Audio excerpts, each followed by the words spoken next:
இன்றைக்கி வீடியோவில் தோகை வனன்ற நேமை எதாவது க்ரியேட்டிவாக பண்ண முடியுமான்னு எங்கள் மேனேஜர் கேட்டிருந்தார்.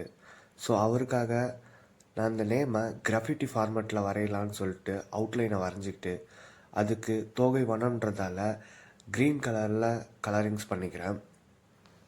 கலர் பண்ணி முடிச்சுட்டு அதுக்கு ஷேடோஸும் லைட்னிங்ஸும் ஆட் பண்ணிவிட்டு அதை 3D இமேஜ் மாதிரி கன்வெர்ட் பண்ணிக்கிறேன். தோகை வனன்றது ஒரு ஃபார்மு, அங்கே தென்னை மரம் நிறைய இருக்கும். ஸோ அதனால் தென்னை மரத்தோட சிம்பிளை லெட்டரோட ஒரு சைடு கார்னரில் வரைஞ்சிக்கிறேன். தென்னை மரம் வரைஞ்சிட்டு லெஃப்ட் கார்னரில் மயில் தோகை வரைஞ்சிட்டு பேக்ரவுண்ட் ஆட் பண்ணால் நம்மளோட நேம் க்ரியேட்டிவாக ரெடி பண்ணியாச்சு. இந்த நேம் க்ரியேஷன் எப்படி இருக்குன்னு சொல்லுங்கள். இந்த மாதிரி உங்களுக்கும் வேணும்னா கமெண்ட் பண்ணுங்கள், கண்டிப்பாக பண்ணித்தரேன். மறக்காமல் வீடியோவை லைக் பண்ணிவிட்டு சேனலை சப்ஸ்கிரைப் பண்ணிடுங்க. Thank you friends.